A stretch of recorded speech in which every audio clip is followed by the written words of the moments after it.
Hello and welcome back to another episode of Critical Reactions with your host Brian. We're going to do something today that I like to call Sounds from My Inbox, where we explore some smaller bands, giving them a bit of a spotlight and letting them know what they're doing right, giving a bit of praise as well. It's like a win-win all around. And we also get to discover some really cool bands too. I don't think I've walked away from a single type of these reactions, even before when we called it creator request, where I didn't really enjoy what I was listening to and find something that I would explore on my own time as well. So to kick this off, we have the band Altar of NEX. Described, emerging from the heartland of Massachusetts, Altar of NEX have begun to establish themselves as a force to be reckoned with in the deathcore genre, blending the past and present genres of deathcore, metalcore, and hardcore music styles to create a unique sonic landscape. If you enjoy what's going on in this track, they only have 2 tracks currently, but they do have an EP in the works. And I've been looking forward to this since I got the email about it for quite some time because of the feature. The track is called Soulless Cowards, and it features Mystic, who is a YouTuber slash TikToker that I've been following for quite some time, back when she used to make piano renditions of metal tracks. Now she adds orchestral elements to, as she puts it, pimp out songs. And I've always enjoyed her contributions to heavier metal styles and the way that she expands their sonic landscapes. So I'm looking forward to kind of hearing her touch on this song. Let's dive into it and see what Altar of NEX is bringing to the table with Soulless Cowards.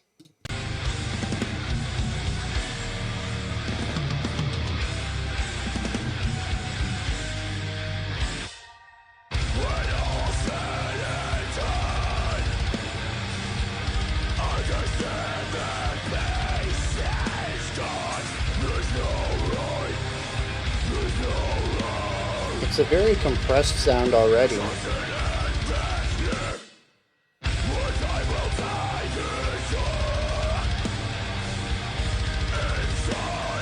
The strings on the outside are a nice way to expand the scope of the song a little bit, but it still feels very claustrophobic in the production. Certainly intentional.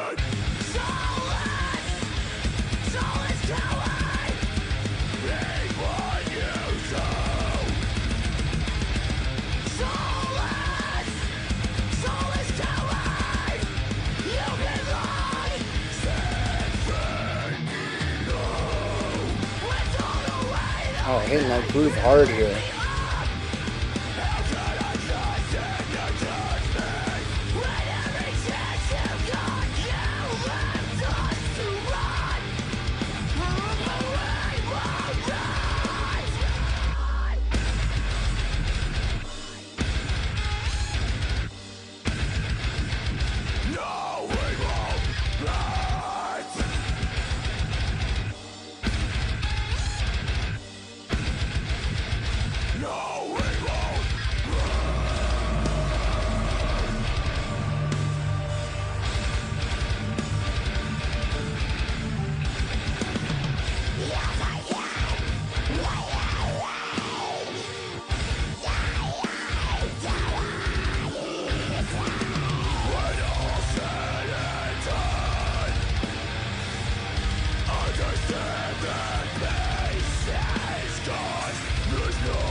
Really nice atmosphere here.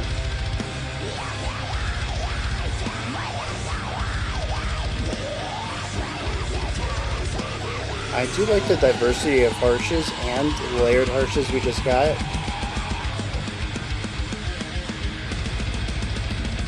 Some heavier snare focus is a welcome contrast.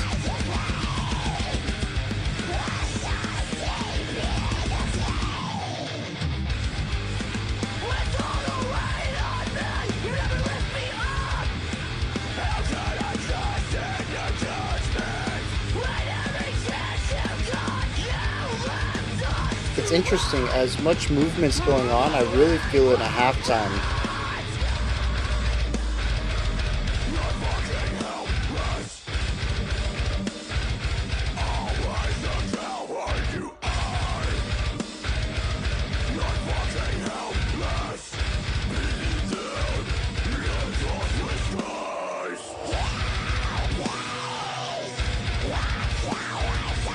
Really bringing in a sinister tone here.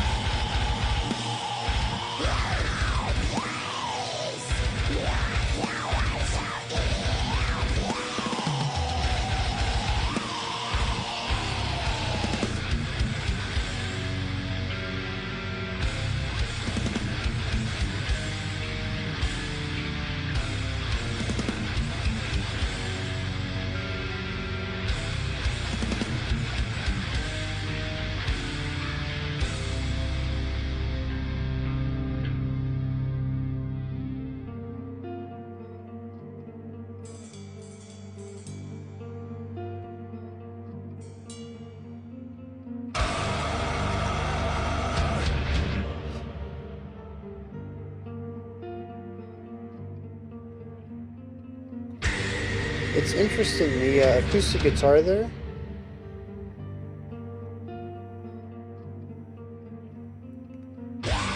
It's using microtones, or maybe it's slightly out of tune.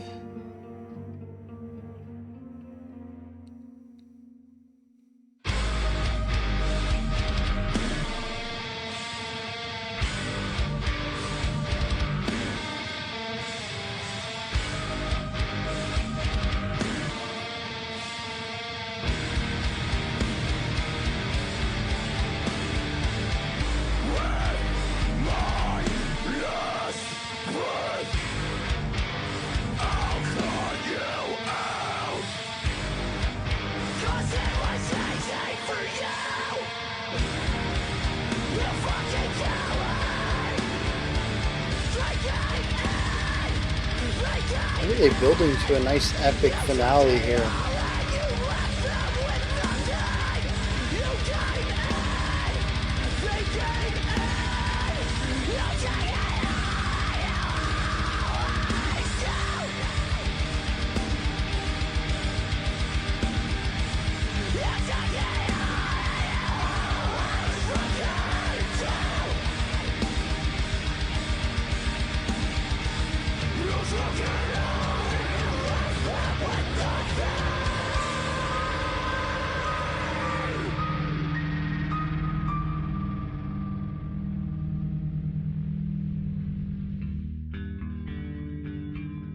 Nice little bass spotlight here. I dig that.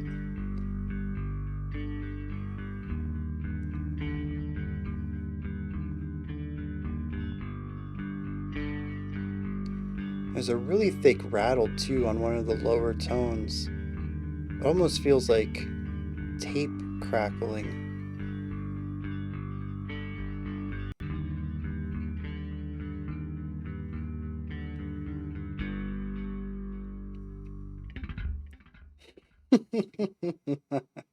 Interesting ending for that. Yeah, I quite enjoyed what this was doing. It reminds me a bit of, a lot of deathcore going on right now with an emphasis on vocal variety, meaty, punchy, disgusting guitar work, and some orchestral string chords on the outside to give it a little bit of extra punch in the harmonic area. The drumming is, I enjoyed quite a bit of the drumming in this too. They always knew when to change things up. There's a couple of different styles of drumming that they incorporate. One is very bass kick heavy with sparse snare. We hear that in frequent sections where we maybe get a snare hit on the beat of 3 every bar, sometimes every other bar. So there's a lot of spaciousness between these accented hits, and everything else is just bass kick. And so the drums end up having a very low end profile throughout these. And there was one section in the middle where the drummer decided to focus more on what I would say is a punkier style of drumming, focusing more on the snare and actually utilizing some really interesting rhythmic ideas on the snare in juxtaposition to the rigidity of our bass kick ideas, which were usually frequent just eighth notes or the 16th notes, but having a rigidity in length of notes where the snare got to play around with a bit of syncopation. And I thought it was very cool, kind of merging those two sides of the more straightforward and rigid metal and the more freer and looser punk. And, and kind of showcasing them within the realms of snare and bass kick. We also saw quite a bit of variety in the vocal work. There were at least two, maybe three different types of harshes being utilized here. A really low growl, a low fry, and then the high fry. And I think there was something a bit more gnarly where there might have been some really interesting mouth and tongue deformation in order to manipulate the airflow and the sound wave movement to get some more narrower harshes out of it. But I'm not 100% sure about that entirely. I'm not a vocal coach and I can't even scream myself. So it sounded like there were some different ways to narrow up the higher fry though, in order instead of that really wide sound that the high fries tend to have, to kind of compress it down a little bit, narrow it out.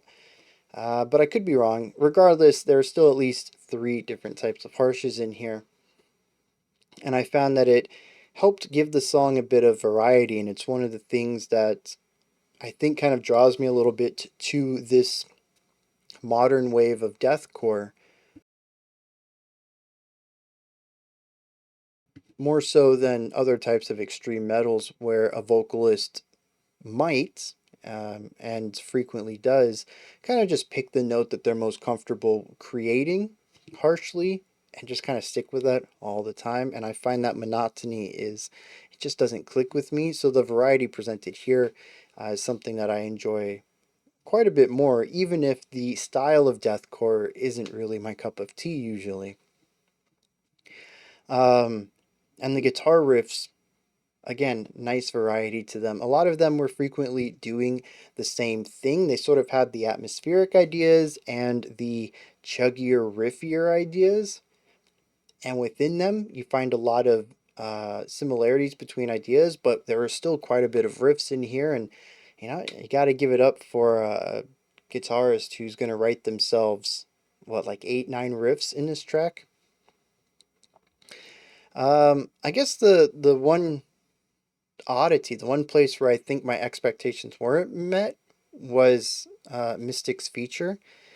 There are certainly a couple places where I could feel her touch on it, but for the most part, it's missing sort of what I've assigned her signature sounds wasn't present here, and it just feels like she had not that she had less to do, but she just didn't add to this song in the same way that I would have expected her based on hearing previous works that she's done. The string section, the choir bit that we got around minutes, was that 5:15, certainly had her fingerprint all over it, but it was a bit subdued, a bit restrained more than I would expect. But it still adds to a lot of this track, and like I mentioned at the end, I said we're moving up to an epic finale here. I don't think that they could have achieved that without the orchestral elements to it. So definitely an important aspect of the track is the strings and choirs on the outside, even if they are a bit muted compared to the band. All right. I couldn't find any lyrics, so we'll be moving on to Gods of Sometimes, a newly formed indie rock alternative band which consists of Brad Davis, the bassist of Fu Manchu, and Andrew Giac- Giacomakis. I know I butchered that. Andrew, the guitarist and vocalist of Moab. Together, the duo are creating an incredible new self titled debut record that features guest appearances from the likes of Jay Massis from Dinosaur Jr., Stephen Drost from the Flaming Lips, and Joel Rainbow, once and future band, among others. If you enjoy what we're about to listen to, the album is already available. So let's dive into this God of Sometimes with the track God of Sometimes. Going for the old Black Sabbath idea. I really hope the upcoming album is also called God of Sometimes. Let's kick it.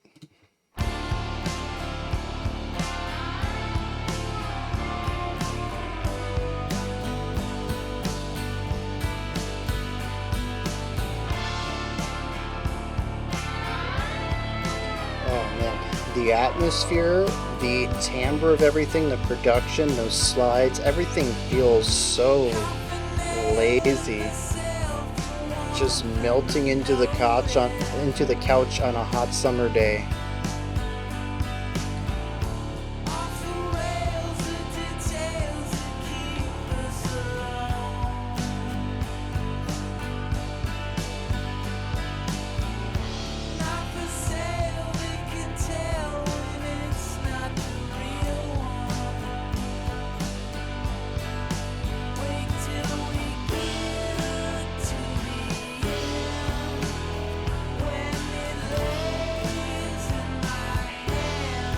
Oh, a double offbeat there.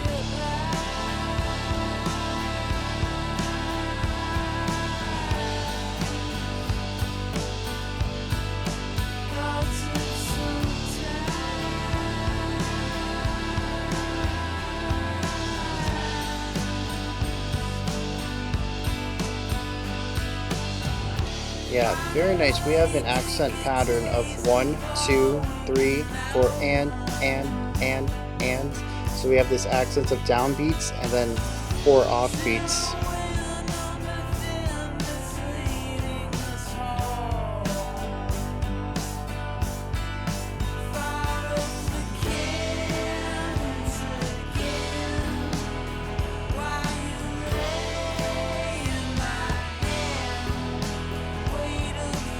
Oh, it's not 4 offbeats all the time, is it? They do shift to an offbeat accent on the second half, but sometimes it's only 1 accent before returning back to the downbeat.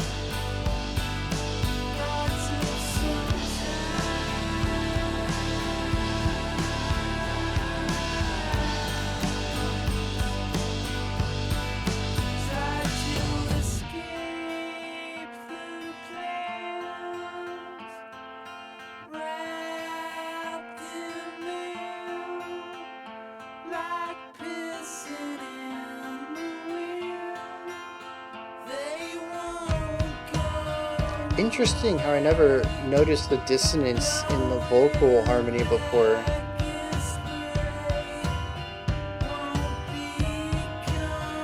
Really pushing into some tense stuff right here.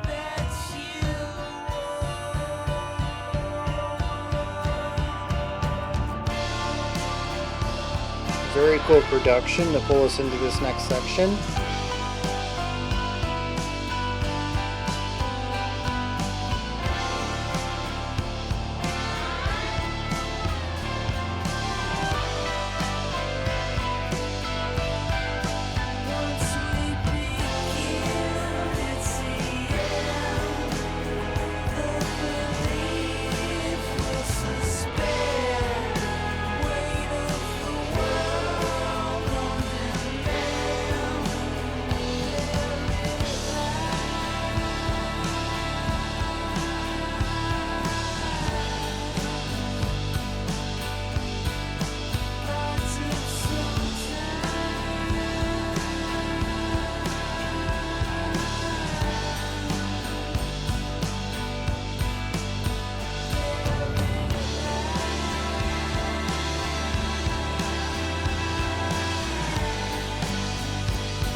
Oh, I love how the vocals slid down and the guitar slid up.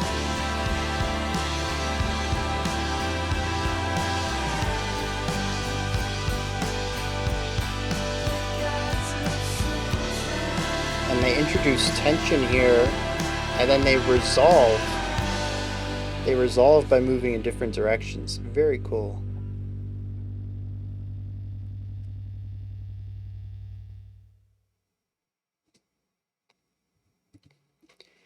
Yeah, I mean, for the most part, it's a pretty straightforward rock track. We have an acoustic guitar off to the left, consistently just kind of strumming the chords. We have the electric guitar that gives us a bit of a rhythmic movement and those gorgeous slides. We have a bass guitar that sits at the bottom and sort of walks the bass line, giving us a nice outline of the chord progression. And the drums sort of sit in the back and they do two things. One is just keep the groove going. They sit in the pocket, they get in it, and they're just super tight throughout the entire track. But the other part that they're really great at is providing this offbeat accent that we hear throughout so much of the track.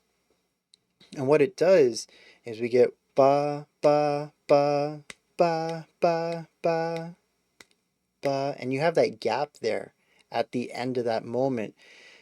We sort of lurch into the second grouping, and then we have all that extra time moving back to the first grouping, to the downbeat accents. Um, and so it creates this push and pull without changing our 4/4 time signature at all, while also allowing the song to feel simultaneously grounded and bouncy. Um, and it doesn't always do the 4 against 4. Sometimes we do 4 downbeats and then the offbeat, which we lurch into. We do it half a beat earlier than we would expect on the and of 4 rather than the downbeat of 1 of the next bar. Um, but then sometimes they just give us that one offbeat accent and we return back to downbeats for 2 and 3.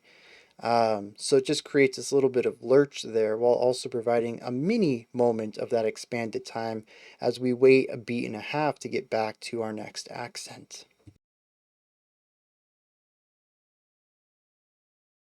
It uh it just creates a really nice flow throughout the track, and flow I think is really important for all of this. Even right at the beginning, I mentioned that it's a very lazy feeling song, and I think a lot of that comes from the legato slides. You just kind of hold a note out,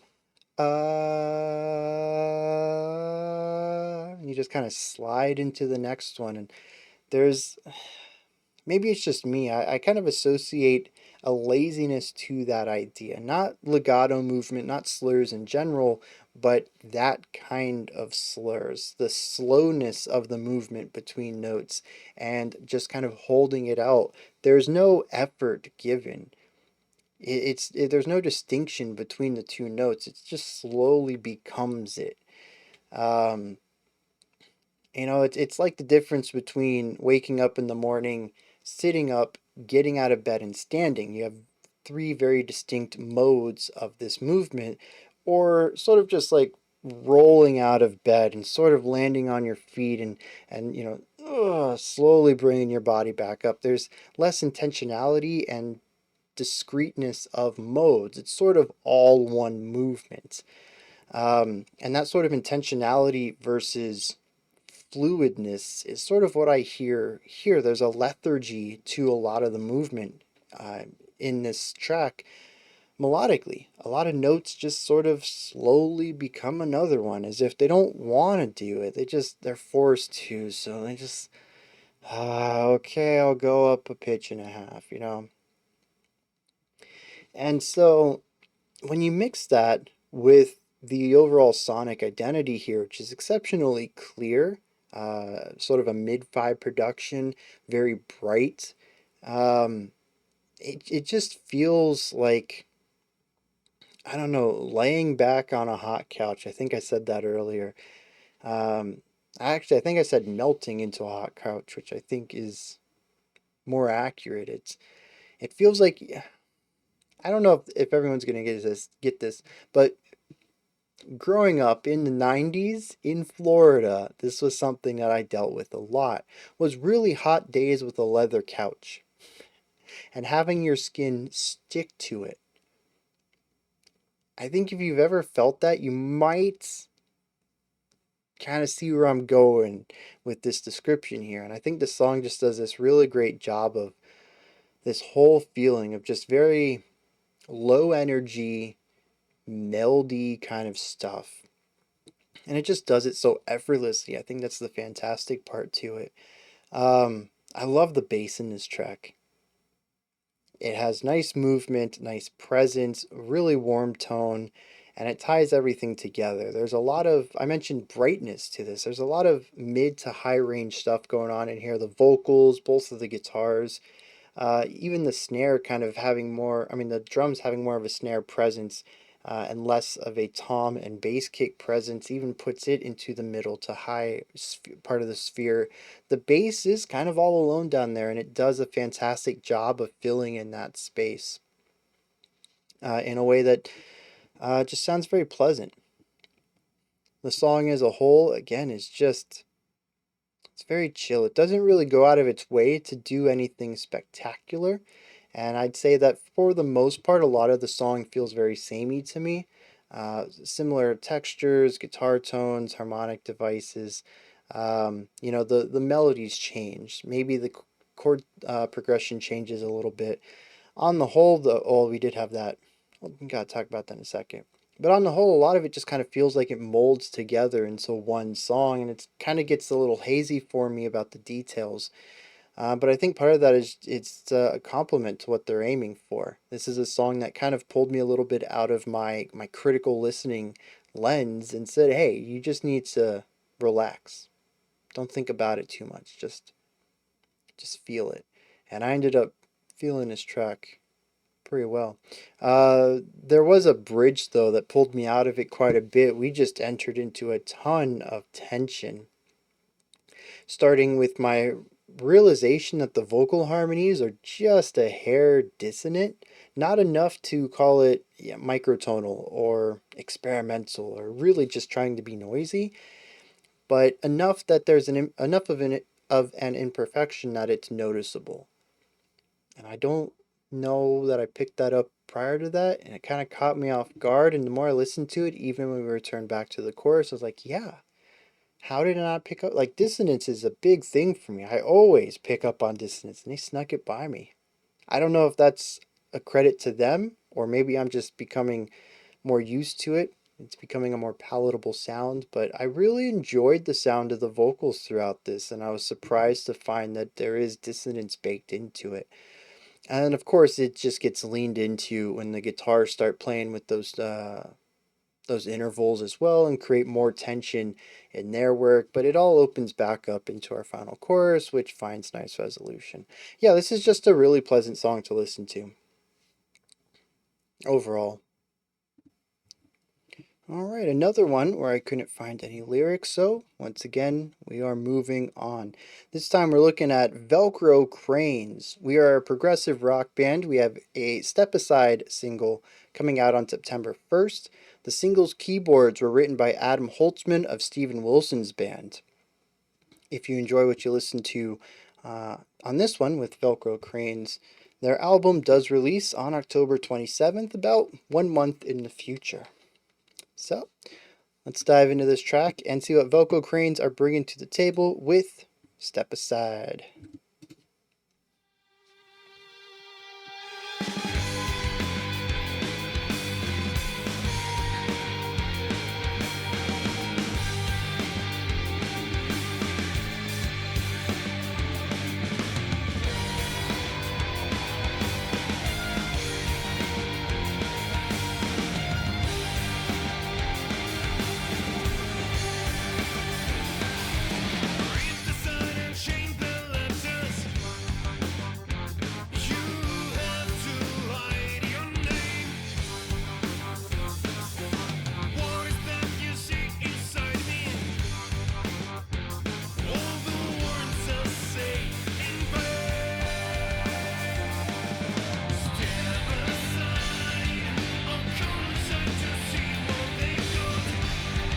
Yeah, I really like the sound of all this.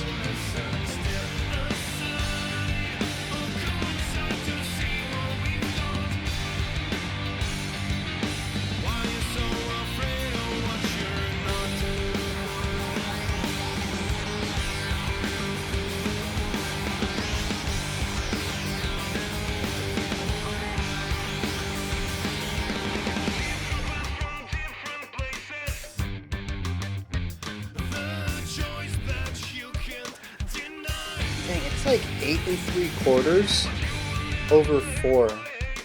I'm still trying to figure out that opening lick. I love the percussion in this section. The previous section. Some really nice timbres in there you don't typically hear. Maybe smaller toms, rim hits. I'm not really sure what they were.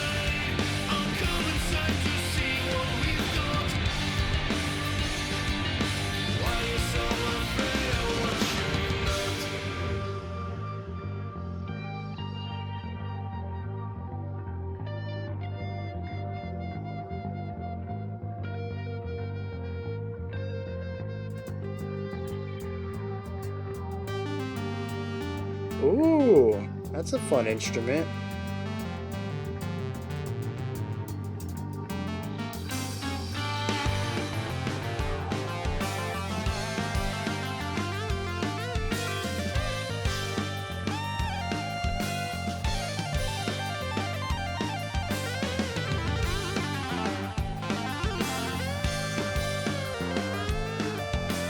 Wonderful pacing.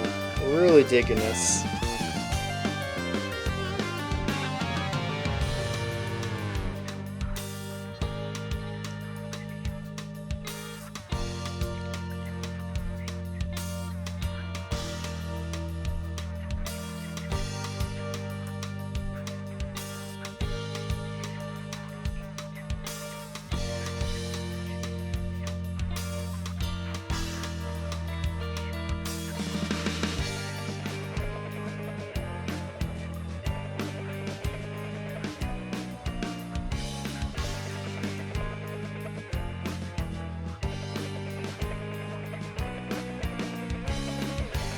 If I had to wager a guess, 1916, I think is a time signature. That's the cleanest I think I can estimate with my human ears.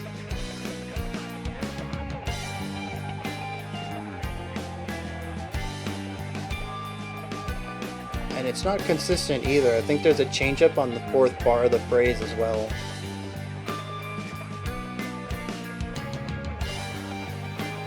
Really atmospheric though. I dig this. This is a nice mix of classic and modern prog, moving through a bit of a psychedelic bridge here.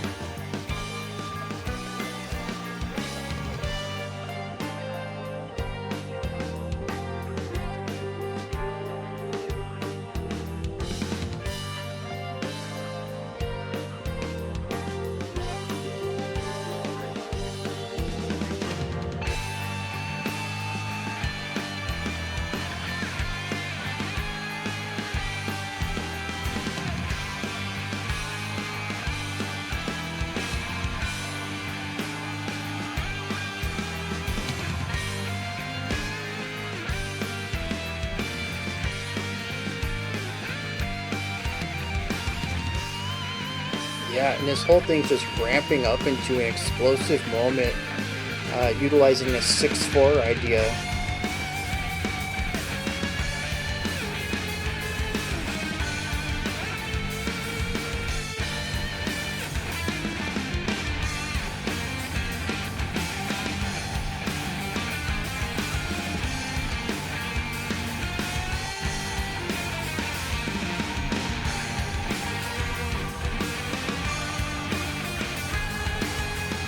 Got that organ sitting on the outside now.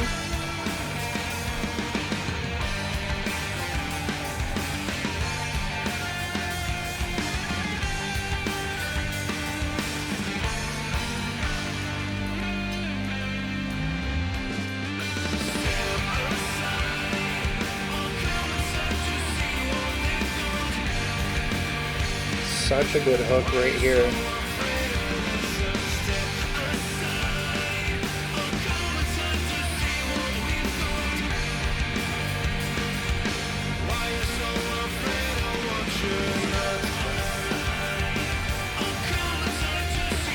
Double time kind of punky idea.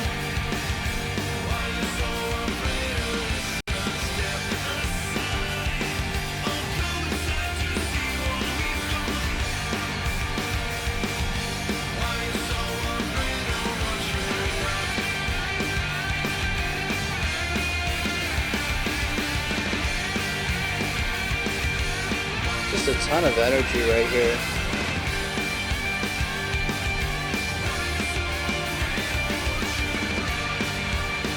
The guitar just really sitting on that one line.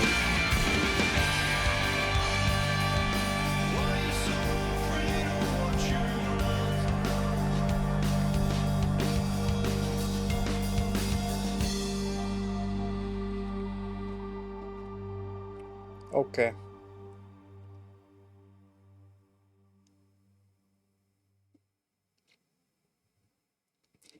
Yeah, that was phenomenal. In their title, they have hashtag progressive rock, hashtag progressive metal, and I was like, okay, where are they going with that? You kind of got to choose one. They're similar, but they're very different genres. But no, they know what they're doing. Don't question that. This is very prog rock and prog metal in varying ways, and I find that fascinating to listen to.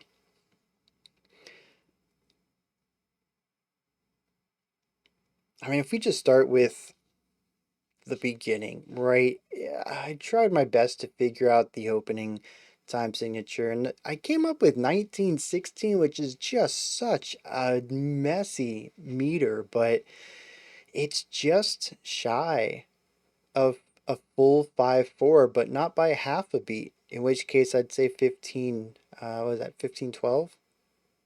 No, 10. No, what was that? 10/8. There we go. Or just shy of that would be 9/8. Um, and definitely was not a 9/8 either. It was just shy of that. So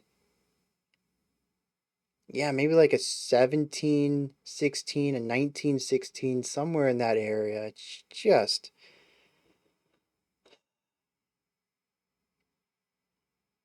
the bonkers meter, man. And the thing is, too, is it grooves rather well. I think once you start getting to moments like that, it becomes rather difficult to really create something 100% fluid unless you play over the bar lines and you sort of ignore the fact that you have such an odd meter.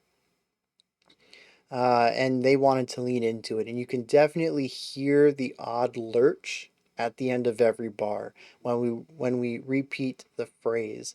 And thinking about that, I approach it as the lick is one bar.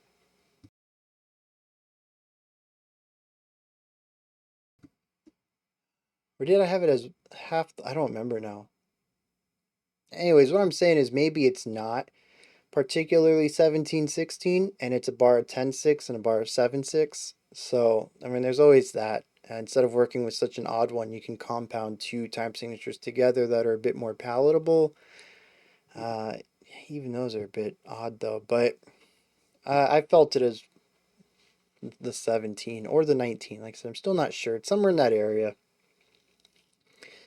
And then we had a few other odd time signatures throughout, though, and even that right there, like I mentioned, isn't the full picture. I think we get 3 bars of the 17, and then we get a bar of 4/4. I think. I'm not 100% sure on that, but it is a phrase that is odd in its granularity, and it's odd in the full phrasing as well. And I'm really curious what Velcrocranes wrote that in. If they happen to watch this and just want to give a quick comment about the time signature of that opening lick, I'm all ears for it. Maybe when you bring in that shortened fourth bar that I hear, maybe you could actually put it into a more standardized time signature overall.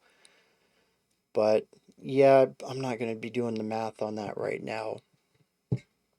It's interesting though, and it certainly grabs my attention right off the bat. It is a great way to kick the track off, and it's done so with an atmosphere that the guitars, the bass, and drums all present that immediately draw me in because outside of that metric uh, complexity, it's a straightforward rock track, hard rock track. We get into the chorus, we switch it up to four. I mean, the verse, we switch it up to 4/4. The vocals give us a nice little melody line. The rest of the instruments bring it down a little bit, kind of take backstage and just foundation, atmosphere, that kind of stuff. We kick it into the chorus, we stick with the 4/4, and we get that really catchy hook from the vocals and pure chord progression from pretty much everyone else. Really simplifies it down into a standardized hard rock track here with an ABAB in 4/4, pretty typical chord progression for the style of rock as well. And at this point, I was like, well, that was an interesting intro, um, but this is just, I don't want to call it cookie cutter, but rock, but iterative rock at this point. And this is where they were like, also, we've had our hands on the rugs this whole time and we're pulling it out from under you. Psych! And we have this just gorgeous middle section to this track. The entire bridge here is, it starts out psychedelic, really exploring sounds and textures, focusing on longer held out notes and the atmospheres that intervals are creating between some of these notes. The textures, like I said, they shape up a little bit. We get more reverb put on this. It becomes a very wet mix that feels like it begins to drip. If it was static paint before, the paint is now wet and is beginning to run. And this is about the time that the organ comes in. And as far as I remember, this was the first time I heard it. I do remember hearing more of the organ after this point, but I don't remember its presence prior. In fact, I even think I said when it came up, oh, a new sound, something to that effect. So maybe I just missed that.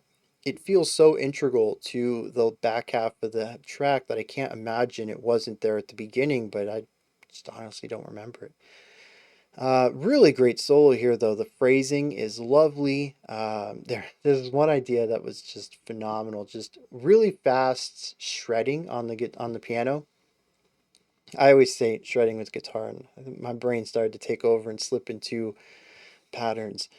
Just shredding on the piano. It's really fast playing, and then just like slows it down, plays a few eighth notes, like three or four, and then just pauses for like two or three beats. And I was like, that's such a jazzy thing to do. But like to go from full speed to nothing in like two beats, oh, that tickled me. I love that. And then just to like sit there and be like, you thought I was shredding, but actually, I'm perfectly pacing this. And then we just move into this gorgeous section that speeds up and slows down, hold out some notes. It's really expertly written, honestly. And we begin to bring in some of the heavier guitar work at this point and explore some more odd time signatures. I think around this time was when we hit the 6/4, possibly 2 bars of 3/4. And it becomes back into like a prog metal thing, right? And it's just, yeah, just like every bit of this track is very cool.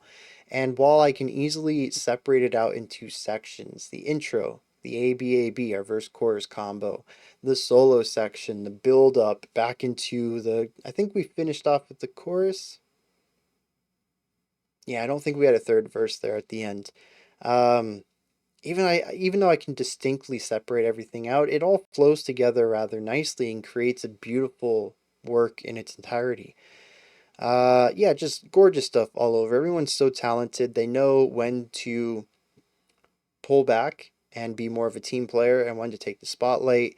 Everybody gets a chance to shine throughout this one, but it's always in service to the track, even when the spotlight's put on them. And it's just some remarkable writing. I think this is a band to keep an eye on if you're into the progressive side of music.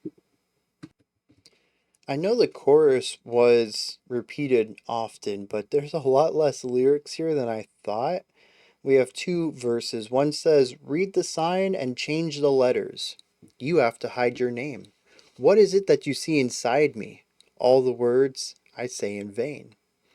The second one says, different paths from different places. The choice that you can't deny, but you will never have my hatred, no matter how hard you try. There's an us versus them component to both of these, where one side seems to be more of a side of positivity, possibly compassion. The other side is hatred, division, even doing stuff that they might know they're wrong, says you have to hide your name.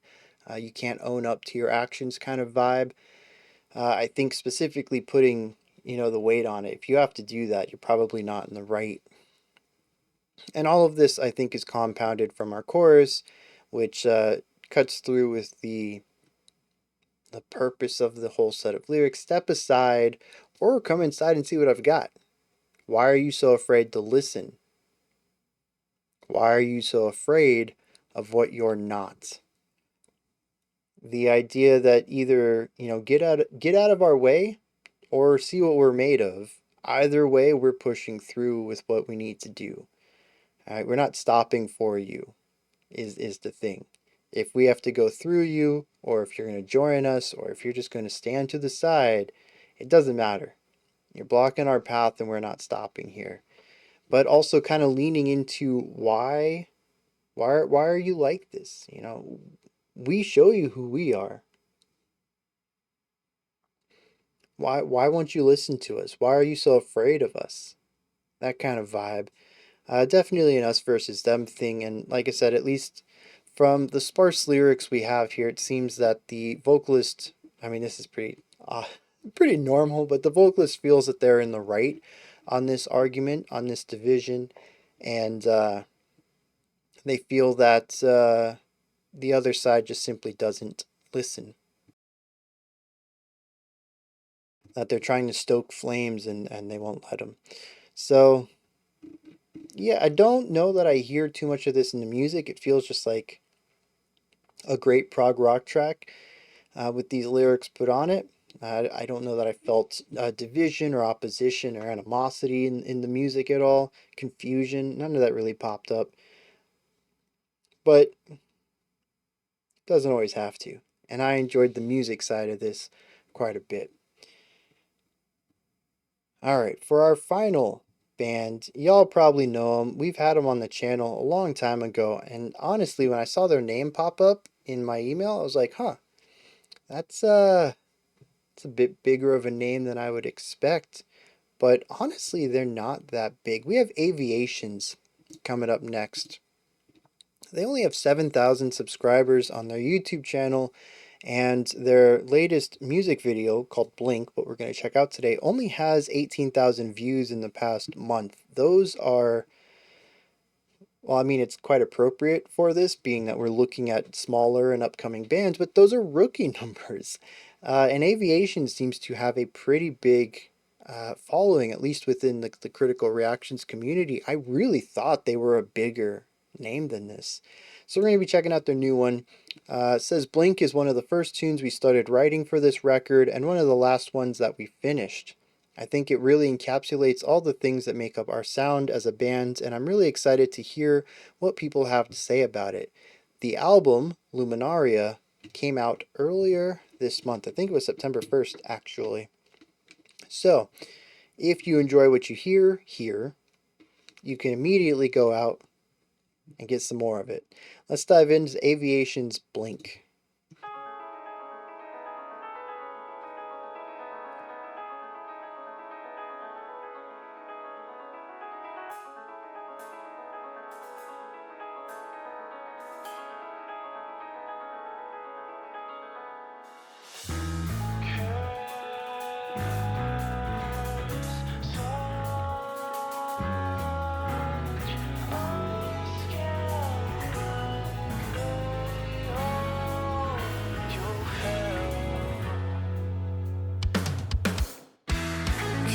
Oh man, such great production already. Lovely sounds.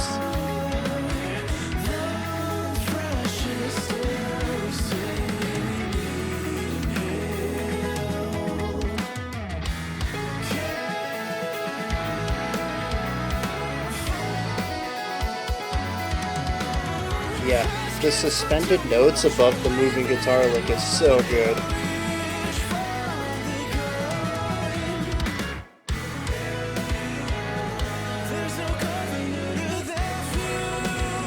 Really interesting syncopation in the rhythm too.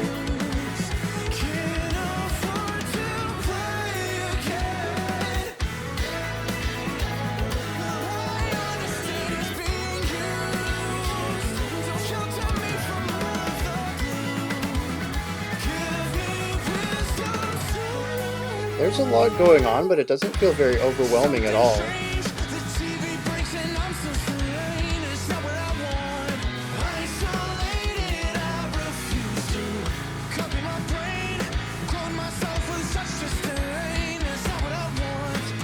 Got some of that Djenty pop going on.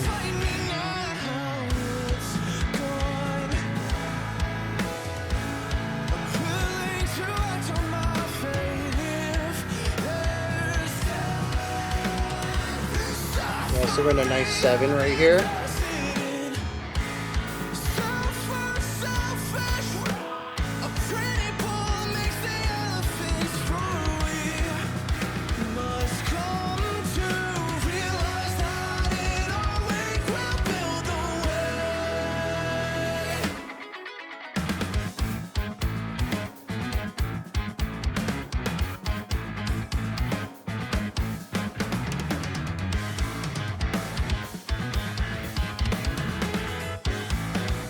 Classic Djenty idea. Create a larger lick and chop it up into smaller starts. Dang!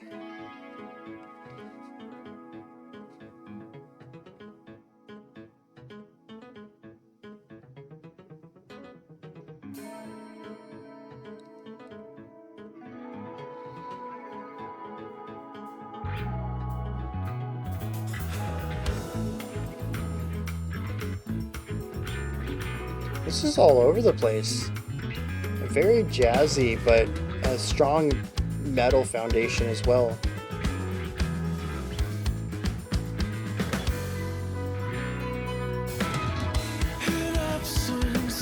Oh, what is that instrument?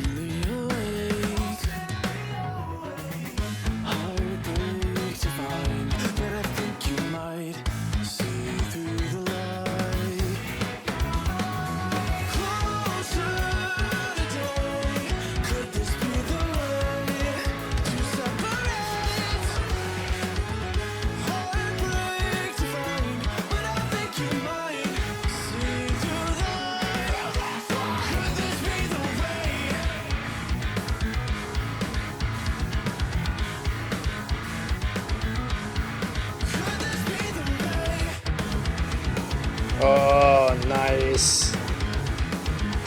Yeah, shift into the tuplet feeling.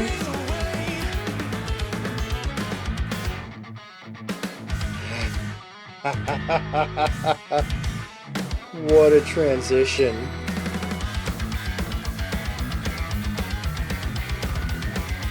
Very slick with that trade-off. Nice baton pass.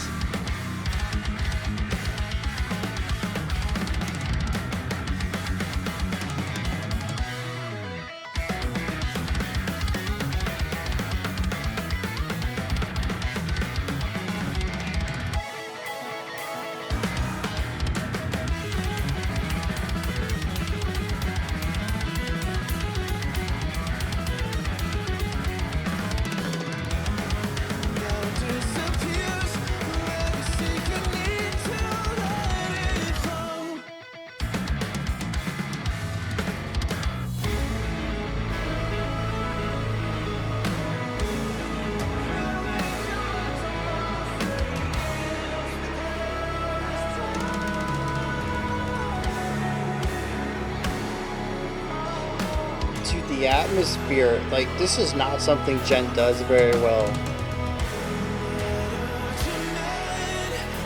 and I think it really shows a range to them that they pulled that off so effortlessly.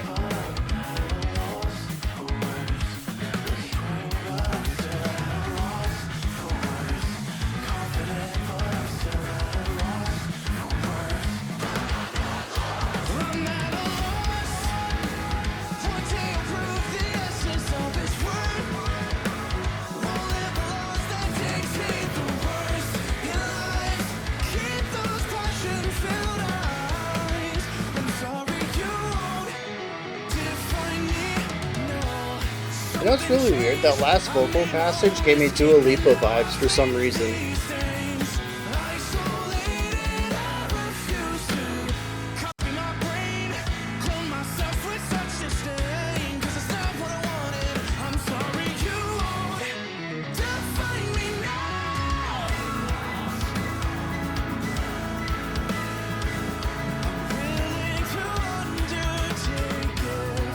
back to the 7.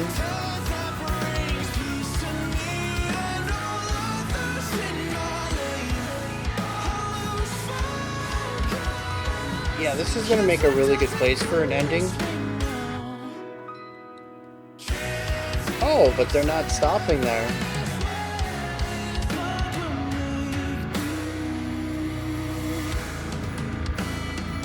See, the last time we entered the 7, I honestly thought it was the end of the track. It just has a really nice finality sound to it. Pulling out of the 7 to the 8 and the resolution of the chord progression.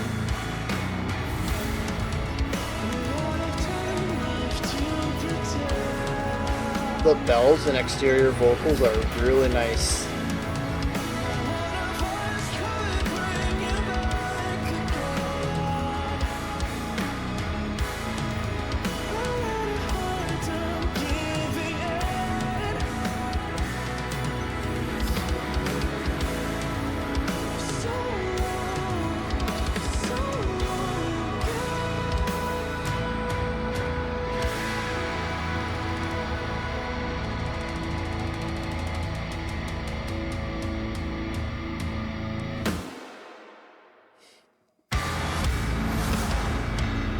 I knew it. I knew it. How long is this track?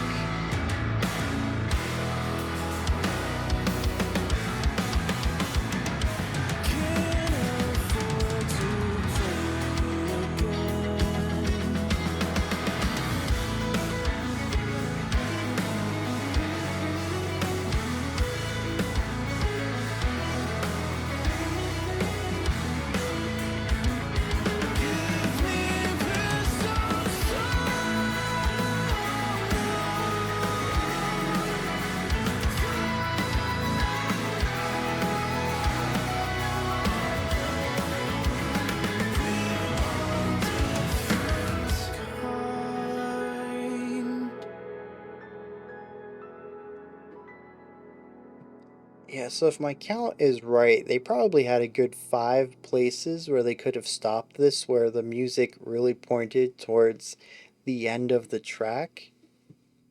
Oh, geez, that was almost 10 minutes. That's why.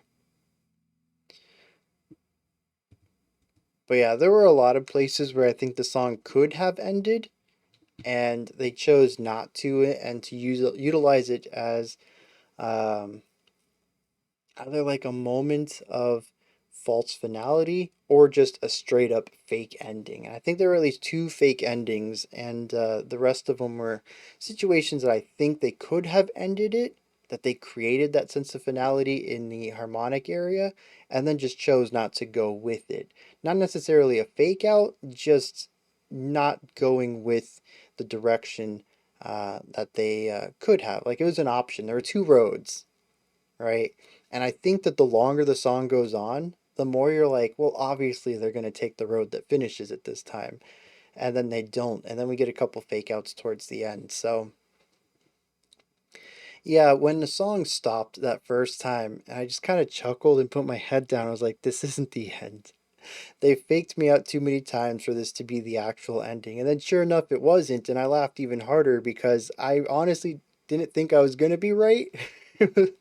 It was more of a hunch, but um, he finally felt like it was over. And they're like, actually, no, we have another minute to go.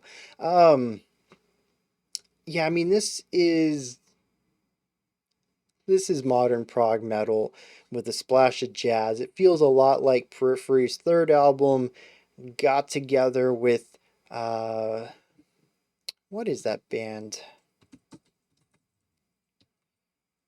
Oh, Arch Echo. So you have the really bright, positive, mathy ideas going on alongside the groovier, gentler ideas with some really strong pop vocals on top of it all. And that, I think, perfectly encapsulates what this entire song was to me. It really is the best of both worlds. You have the fantastic noodly side of progressive math style of music with the just utter groove and hooks that you get from Djenty pop into this, which I guess now that I say Djenty pop, it also reminds me of bands like Unprocessed, which I think already have the noodly mathy bits in them, and I would not separate those out into a combination of sounds. It's still just kind of Djenty pop, mathy Djenty pop. That's what this is. Anyways, it's just wonderful. It all comes together well. I will say that everybody in this band is ridiculously talented. The drummer just pulls off some gnarly fills throughout this. Some of the polyrhythmic, not even fills, just the polyrhythmic patterns in some of these sections is ridiculous. The ability for them to play in all of these shifting time signatures, the guitarist's skill in tapping, in shred and sweeps, in everything is just phenomenal. The bassist just has some gnarly bass lines, takes over lead in a lot of places, provides counterpoint to the guitars. Sometimes the vocalist, the pianist is just, I mean, the dexterity of the fingerwork is phenomenal. And the vocalist just has a ton of range. We had, range pitch wise, but also in styles. There were three, four different points in here where it kind of let out a bit of a fry vocal, a little bit of a harsh. Never really leaned into it. I don't think we have, no, we never got a full harsh vocal section. But just to give a little bit of bite to one of the sections and provide a bit of sonic contrast. And of course, despite everybody's raw skill here, I think I got everybody. I hope I got everybody. Despite all the raw skill at play, everything is in service to the track. It never really feels like anything goes to a point of being overdone or overshadows anything else. If you compare a lot of this track in its complexity, you'll find really nice ramping up where everybody sort of increases their intensity together until we reach peaks, and then everybody sort of backs off at the same time as well to create valleys, and it creates the general flow and progression of the track in a way that never really highlights anybody, but by the end of it highlights everybody. And I think it's a fantastic way to go about creating something like this, especially given the description of the track, which was that it encapsulates all the things that make up the sound as a band. Even stating that this was the first song they started on, but the last one they finished by the end of the album, by the end of the writing process. And so it really does feel like a magnum opus. It encompasses a lot of styles, sounds, um, movements. There's like, I don't know, a lot in here. There's certainly a verse chorus idea we hear at the beginning. We do reprise the chorus early on and right there at the end, toward the end. So we sort of have like this A B CB kind of idea, but the bridge is like 10 sections on its own. It definitely enters more into a rhapsody moment once we get out of our opening minute and a half or so, 2 minutes. But yeah, it has a really nice ebb and flow and a nice way to showcase everybody as a band, as singular members, their individual skills, what they bring to it, and all the styles that they write. We had some really heavy sections. We had very light and bouncy sections. We had rockish sections. We had poppy vocals. We had rock vocals. We had growls. Like everybody got to show off a little bit of everything. That's it. It's a little bit of everything, isn't it? And I think it's going to be a double-edged sword. For me specifically, I think this is a fantastic showcase of everything. But since you all have such a wide range of sounds, I say you all like I'm talking directly to them. But since Aviations has such a wide range of sounds and styles, everything kind of becomes a bit much at a point, and I almost wonder if for my own listening, so this is like a completely subjective take here, this wouldn't be better as, well, no, because that's like a dumb take. I was gonna say, wouldn't it be better as two separate songs? But there are enough callbacks, references. I'm sure lyrically it all ties together. Like, there's no reason to break this up into two. It's just that while listening to it around the 75% point, I was done. And I'm not sure if I just had my fair share of it or maybe I was overwhelmed by a lot of it. Maybe there is more similarities in many of these sections than I think I noticed. And they do create a lot of diversity, but they're not quite as diverse on the foundational level as I would think. I don't know, but I was less what's that word, engaged with it in the last 2 minutes or so of the track than at the beginning when you certainly had my attention. And maybe that's just something that comes with time, right? I know how long it is now. It feels very long. At least my reaction to it, it felt like it was a ridiculously long track. It's only 9 minutes. I know how long it is now. I have a mental map of the track now. Maybe a second listen will be a little bit more forgiving. Not forgiving, that's a weird word. I'll just have a better reception to it, given that I know what I'm in for now. And I know what type of intensity and level of energy I need to approach it.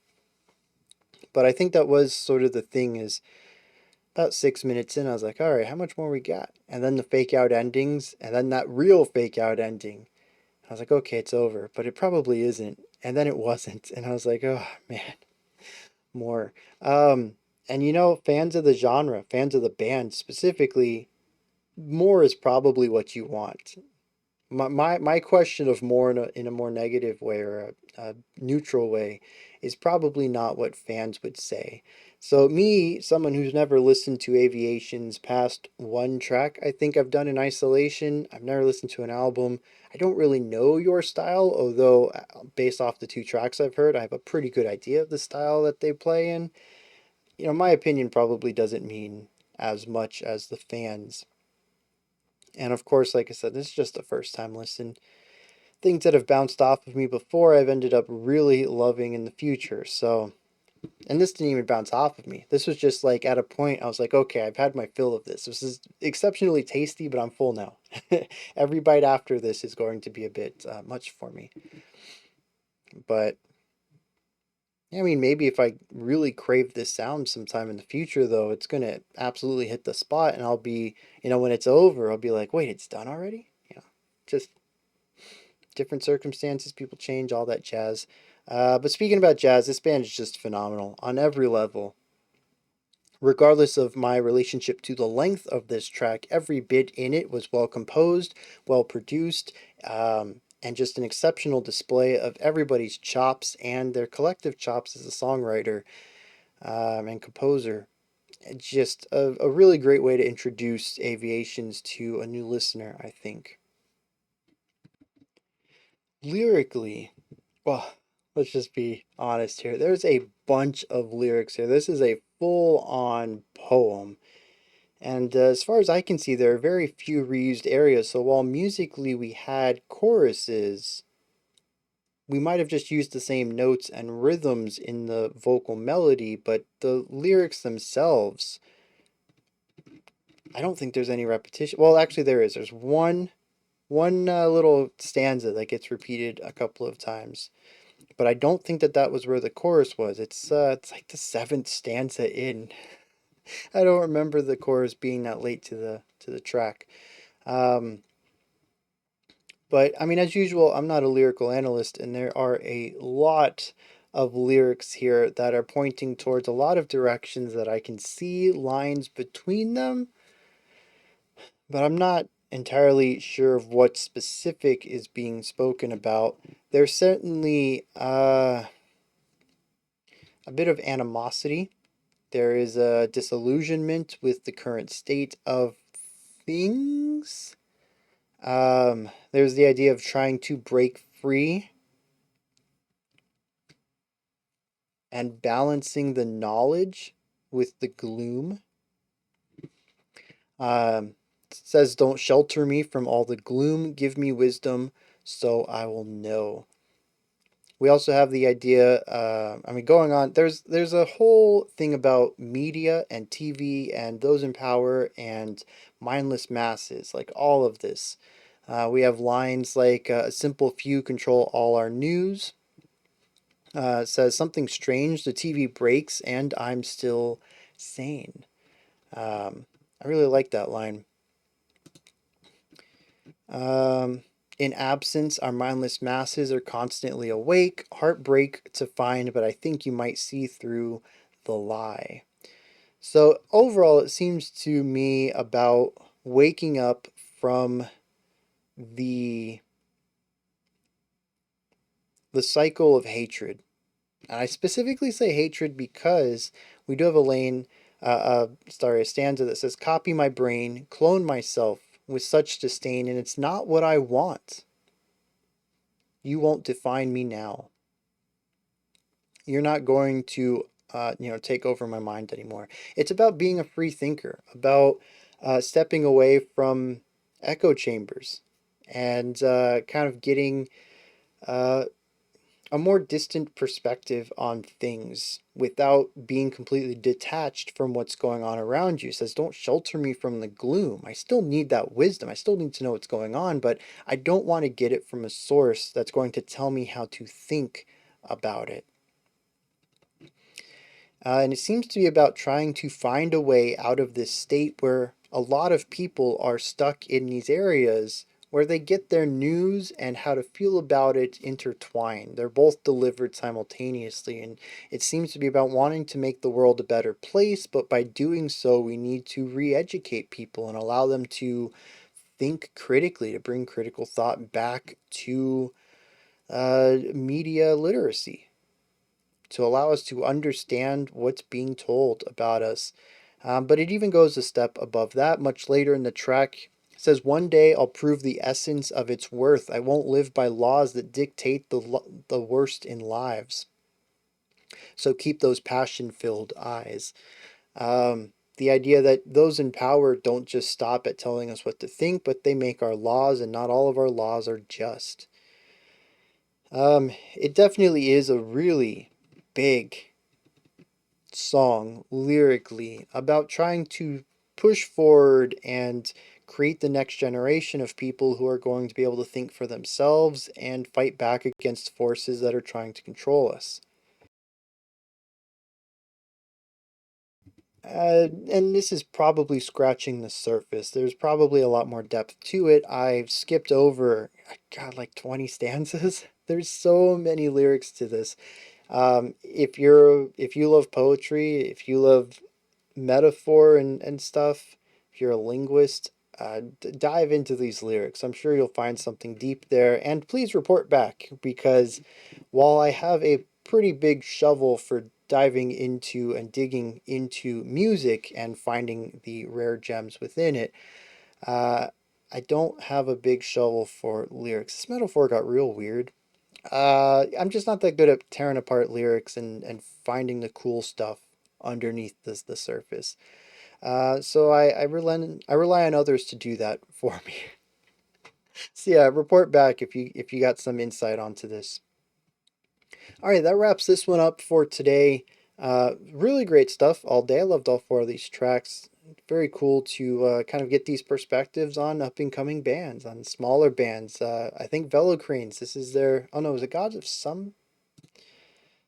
Sometimes and Velcrocranes are both doing debut stuff. Aviations, I know I've heard of before. An Altar of NEX, I think this is also their debut. Yeah. So almost all this, was brand new music from brand new bands. Love putting a little bit of a showcase on for this stuff. As usual, I won't have my links in the description. Instead, the entire description box is going to be dedicated to these four bands, their YouTube pages, their streaming sites, their merch pages, their websites, their social media. Anything I can find on them will be down there if you're interested in further investigating any of this, just kind of reducing that friction and make it easy to get to where you want to be. Above the description box, if you could, like, subscribe, and ring the bell. If you head on over to any of their pages, like, subscribe, ring bells, thumbs up, give them hearts, whatever it is that you can do to show some engagement for them and help them with whatever algorithm they're trying to work within. Yeah, that wraps this one up. Until next time, remember to be critical, not cynical, of the music you listen to, and have a fantastic morning, afternoon, or evening whenever you choose to watch my videos.